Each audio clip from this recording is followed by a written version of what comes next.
Just arrived in Tokyo. I'm here with Bartek. How is this your surname? Radzimski. Radzimski.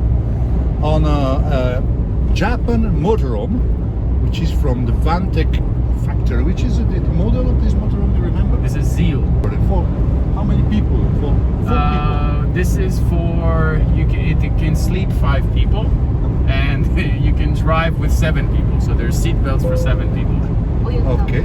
But the sleeping area is designated for 5 people. We are driving.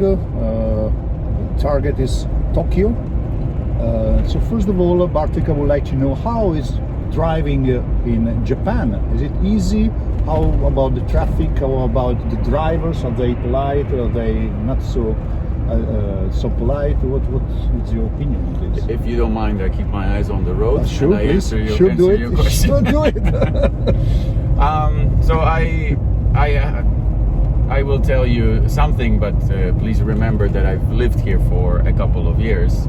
I think that driving in Japan is quite easy. I hear, let's say, from many people that would like to come to Japan and travel around in an RV.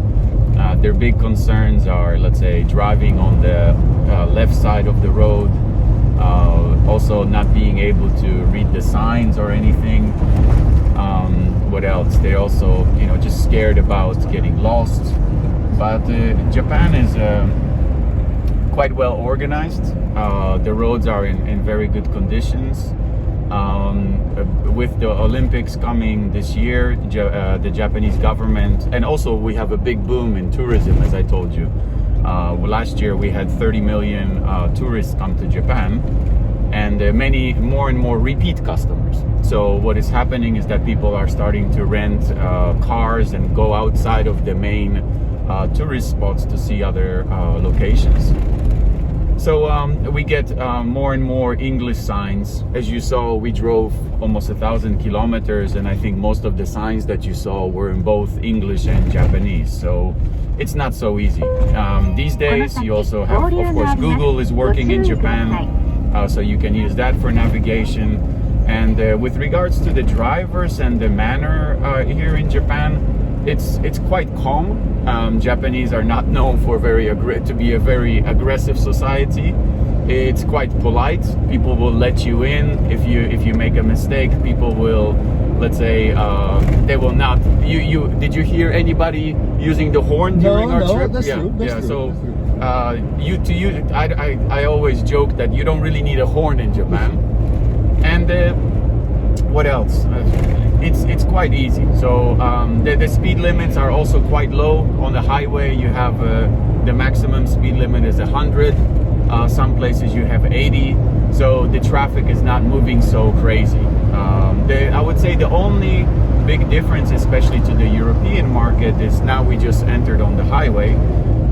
First of all, you need it's called an ETC, electronic ticket, I think check. And this is all the highways in Japan are toll, so you have to pay money. But if you rent a car, many times the rental company will offer you an option for a couple of euro to rent the card, and it's like a credit card. You stick it in and then you have a sensor and you can pass through the gates without worrying about how much to pay, etc.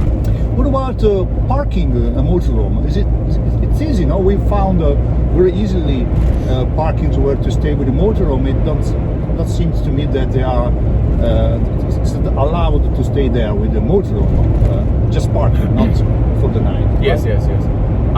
Basically, actually, in Japan, one of the main, let's say, issues that you also heard when we were talking to people, they say that, many people have problem with parking with an RV, and that's why the RV, let's say, is not becoming more and more popular. But that's more related to people parking at their house, when they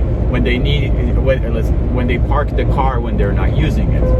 So in Japan, every parking is, let's say, controlled and registered. You don't have, like in America, where people can stop everywhere.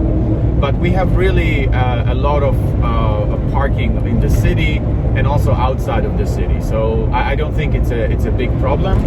The parking spots, if I compare them to United States, they're a little bit more narrow. If I compare it to European underground parking, Japanese is easier. Okay. And also, but one thing, and this is a little bit jokingly speaking, please practice how to pack backwards, because in Japan it's not a law, it's not a rule, but everybody parks back. So it pulls into the spot backwards, and then it's easier to get out.